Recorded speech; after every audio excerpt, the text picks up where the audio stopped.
Rajguru tours 1994 साली मी सुरू केली. आज 30 वर्ष झाली.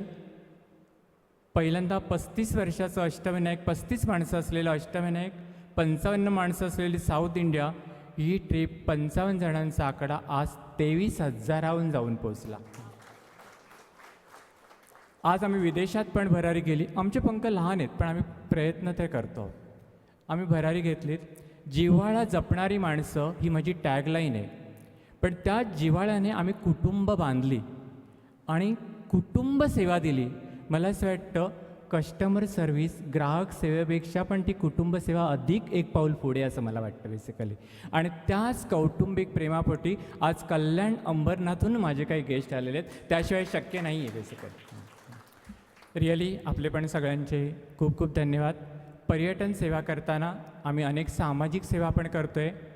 अंध, अपंग त्यांना खाऊ वाटप, कपडे वाटप, त्यानंतर आदिवासी मुलांसाठी सहली, आरोग्यसेवा, असे अनेक उपक्रम सामाजिक बांधिलकीतून आम्ही करतो. आणि त्याचा आनंद मला पर्यटनापेक्षा व्यक्तिशः मला अधिक आनंद मिळतो.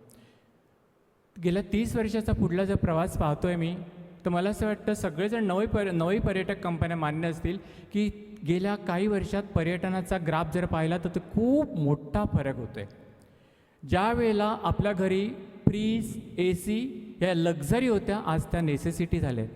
त्याचप्रमाणे आज पर्यटक सेवा, रिलॅक्सेशनसाठी पर्यटनाला जाणं ही लक्झरी राहिली नाही, ती नेसेसिटी झाली आहे. दर 2 महिन्यांनी मला कुठेतरी जावं लागतं, असं सामान्य व्यक्तीला पण जावंसं वाटायला लागलं आहे. आणि मला असं वाटतं हा जो बदल आहे, आता सकाळी 10 ते 5 किंवा 10 ते 7 ऑफिस राहिले नाही, 24 तास पर्यटन सेवा उपलब्ध झाली पाहिजे.